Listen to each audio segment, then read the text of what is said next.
विधानसभेत महाराष्ट्रातील जनता भाजपला बहुमत देईल असा विश्वास नवनीत राणांनी व्यक्त केलाय, तर हरियाणा जिंकल्यानंतर नवनीत राणा यांनीही प्रतिक्रिया दिलेली आहे। पुणे जिल्ह्यातील राष्ट्रवादीचे 3 आमदार शरद पवारांच्या संपर्कात आहेत। त्या 3 पैकी एक मंत्री असल्याची माहिती समोर आली, तर स्थानिक पदाधिकाऱ्यांशी चर्चा करूनच शरद पवार निर्णय घेणार आहेत। सिंधुदुर्ग जिल्हा परिषदेच्या बाउन्सर संस्कृतींच्या विरोधात शिवसेना उद्धव बाळासाहेब ठाकरे पक्षाच्या वतीने धरणे आंदोलन करण्यात आलं।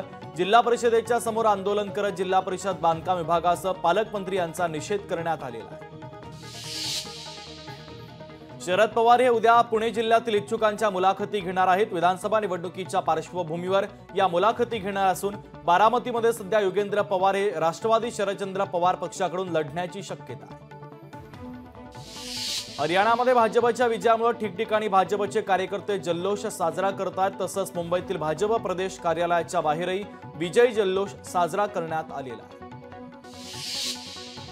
डोंबिवलीमध्ये केडीएमसीचे माजी महापौर पुंडलिक म्हात्रेंचा फोटो शिवसेनेच्या दोन्ही पक्षांच्या बॅनरवर पाहायला मिळतो। पुंडलिक म्हात्रे हे नक्की कोणत्या पक्षात असा सवाल आता उपस्थित होतो। डोंबिवलीमध्ये मनसेच्या वतीने बॅनरबाजी करण्यात आली। मराठी भाषेला अभिजात भाषेचा दर्जा मिळाल्याने ही बॅनरबाजी करण्यात आली असून डोंबिवलीमध्ये मनसेच्या बॅनरची सध्या चर्चा सुरू आहे।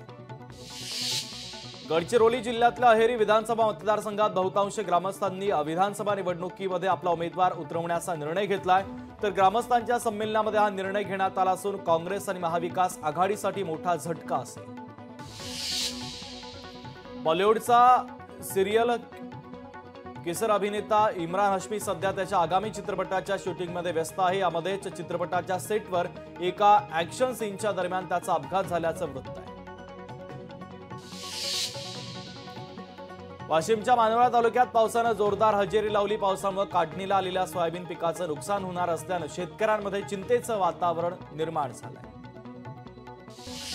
बिग बॉस मराठी सीझन 5चा विनर सूरज चव्हाण याचं त्याच्या बारामतीतील मोढवे गावात जोरदार स्वागत करण्यात आलं। फुलांची उधळण करत आणि फटाक्यांच्या आतषबाजीमध्ये गावकऱ्यांनी त्याचं स्वागत केलं।